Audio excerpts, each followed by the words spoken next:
The bishop's opening is a surprising and aggressive way to start the game. By playing bishop to c4, you target black's weak points and pull them out of their preparation.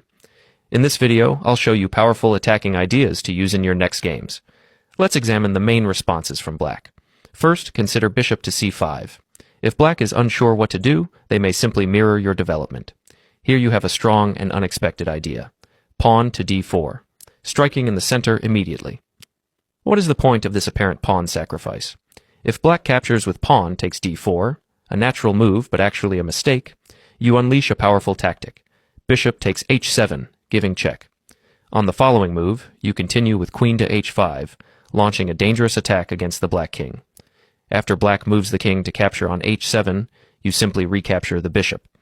As a result of this sequence, the opponent's king becomes weakened and exposed, giving you excellent attacking chances in the upcoming moves.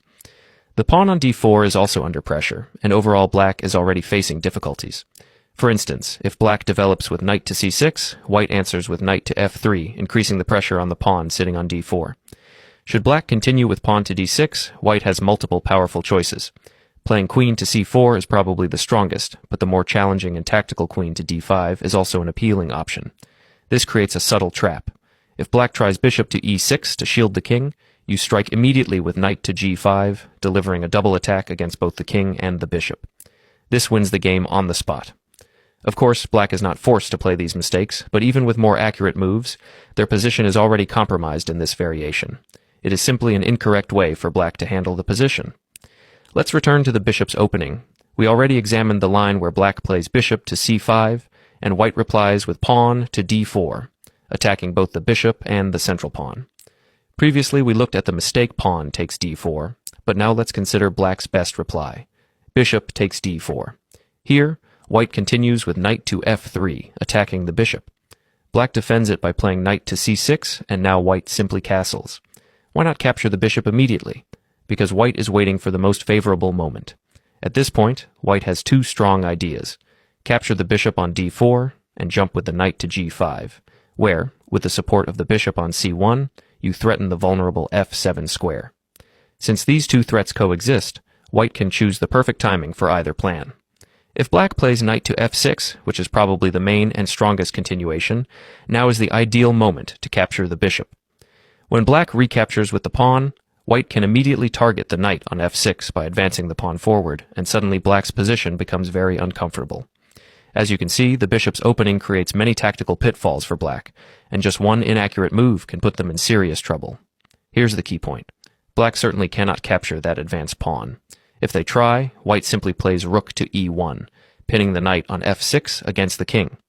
After a move like pawn to d6, white plays pawn to f4, and on the next move captures the pinned knight. The knight cannot escape because the king is directly behind it, making the position completely lost for black. Let's go back a few moves. Since black cannot safely capture the pawn, they are forced to relocate the knight. Moving the knight all the way back to g8 is a terrible retreat, and if black instead places the knight on a4, white responds with queen to g4. From here, the position is completely winning for white. The white queen simultaneously threatens the black knight, the pawn on g7, and soon afterward the rook on h8 along with the pawn on e5. Once again, black's entire position begins to collapse. Now let's step back again and consider whether black has any realistic way to stay in the game. There must be some defense, because the position cannot be this bad for black in every line. Indeed, after white captures the bishop, the correct reaction for black is to recapture with the knight, not the pawn. After knight takes d4, the position becomes more complex, but white can still build strong attacking chances by pushing pawn to f4. Remember, you have already sacrificed a pawn, so you must continue playing actively. This move opens lines for both bishops and also clears the diagonal for the rook on f1 to join the attack. From here, white begins applying pressure to black's central setup, the pawn on e5 and the knight on d4. Black is forced to defend these points. After the pawn trade, white can increase the pressure by developing with bishop to g5, pinning the black queen along the diagonal. This keeps black tied down and maintains strong attacking momentum for white. At this stage, it is already evident that white has a powerful initiative in exchange for the sacrificed pawn. For instance, if black decides to castle, white can respond by developing the knight to c3. Another option is to place the knight on d2, or even on a 3, keeping the possibility of moving the knight to c3 later to drive away the black knight on d4. Still, developing the knight to c3 is the most natural choice, as it strengthens white's control over the d5 square and adds extra pressure against the black knight on f6. Now, if black develops with bishop to e6 to guard the d5 square, white has a very powerful idea: knight to d5.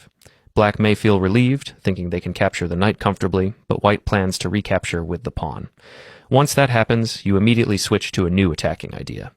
After pawn takes d5, the black knight on d4 has no safe retreat squares. White is ready to play pawn to c3 and trap it completely. The pawn on d5 controls all of the knight's escape squares, leaving black in a difficult, puzzling position. For example, if black tries queen to d6, aiming to attack the bishop on c5 or simply to step out of the pin, white again shifts to a new threat. Now you can capture on f6, doubling black's pawns and weakening their structure.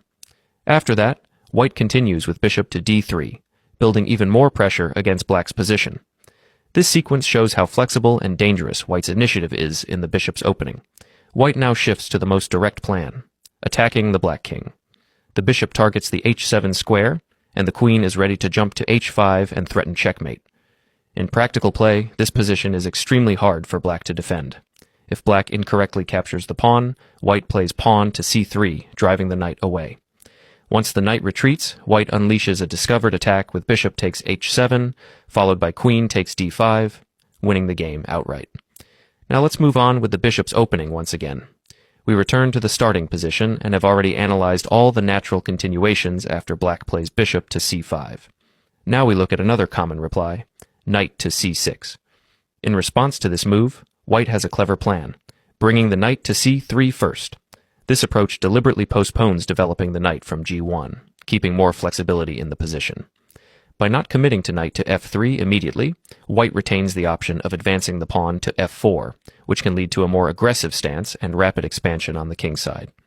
This setup allows white to dictate the pace of the game and create early attacking chances. For instance, if black moves the knight to f6, white responds by advancing the pawn to d3. This once again postpones the development of the knight from g1, keeping options open for a future pawn push. If black follows up with a pawn move to d6 or any other standard move, white can then advance the pawn to f4, establishing a strong attacking presence on the king's side. Only after securing this aggressive pawn setup does white develop the knight from g1 to f3, completing the piece development. You can now clearly see that, thanks to the pawn on f4, white achieves a much more aggressive and dynamic structure, ready for early kingside attacks. From this setup, the pawn on f4 helps activate your rook along the f-file. You can later push pawn to f5 for space, or exchange on a5 to open lines and attack the black king. This gives white a very promising position. If black plays bishop to g4, pinning your knight, you simply chase it away with pawn to h3. The bishop cannot safely retreat, and thanks to the strong pawn on f4 you can follow up with pawn to g4 and capture the bishop. If black instead trades on f3, you recapture normally. Should black jump in with knight to d4, you can temporarily retreat, and after black's next move you play bishop to e3, forcing the knight away. With the two bishops, a solid center, and pressure along key diagonals and the f-file, white keeps a clear advantage.